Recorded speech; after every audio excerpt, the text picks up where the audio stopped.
Muy buenas, bienvenido, bienvenida a Aula Coco Loco. Hoy estrenamos una nueva sección llamada Coco Podcast.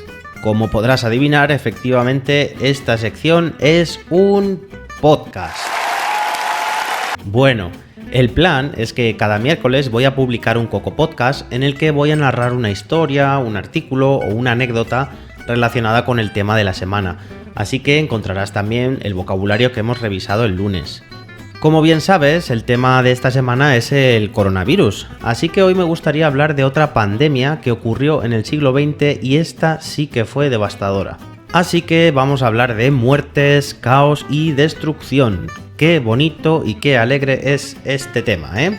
Bueno, sin más, vamos a comenzar. Estos días se habla mucho de China, ya que el primer brote de coronavirus tuvo su origen allí, pero España tiene el dudoso honor y el estigma de llevar asociado su nombre a una de las peores pandemias de la historia. Estamos hablando de la gripe española, un virus que en solo 2 años, entre 1918 y 1919, acabó con la vida de entre 50 y 100 millones de personas, es decir, entre el 3 y el 6% de la población mundial. Toma ya. Sin embargo, a pesar de su nombre, la gripe española realmente no tuvo su origen en España, sino en Estados Unidos. A día de hoy, se considera que el paciente cero fue un cocinero que trabajaba en una base militar de Kansas. Este hombre acudió a la enfermería con fiebre, fatiga y dolor de cabeza, y a las pocas horas este señor ya no era el único afectado. El virus ya se había propagado por toda la base militar, hasta tal punto que se tuvo que habilitar un hangar como enfermería. Esto ocurrió en 1918, es decir, cuando la Primera Guerra Mundial todavía estaba en desarrollo, así que, como puedes imaginar, el virus cruzó el charco y se propagó rápidamente por Europa y después por otros continentes. ¿Por qué fue tan letal esta cepa del virus? Pues parece que en verano de ese año el virus sufrió una mutación que lo transformó en un agente excepcionalmente mortal.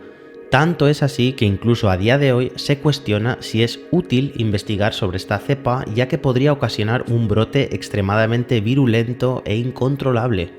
Los síntomas incluían fiebre, dificultad para respirar y neumonía.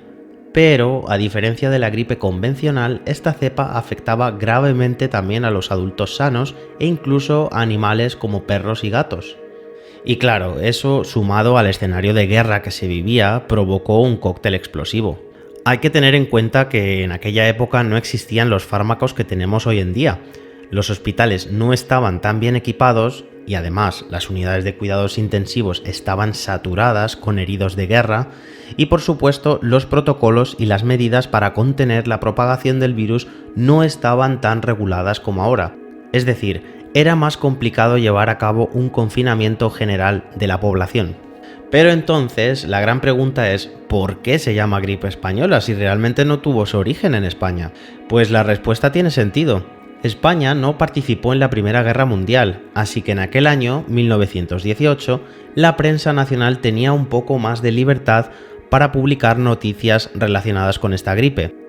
En los países donde sí había conflicto bélico, los medios de comunicación no querían mencionar nada sobre este virus para no desmoralizar a sus soldados, lógicamente.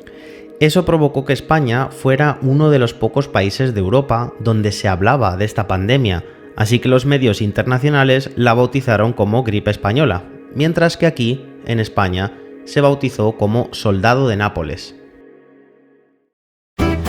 Y aquí termina el Coco Podcast de hoy. ¿Qué tal? ¿Has entendido todo? Pues te animo a comprobarlo a través de una prueba de comprensión que he preparado para este artículo. Puedes encontrar esta prueba y otros recursos para mejorar tu español en mi web aulacocoloco.com. ¡Nos vemos!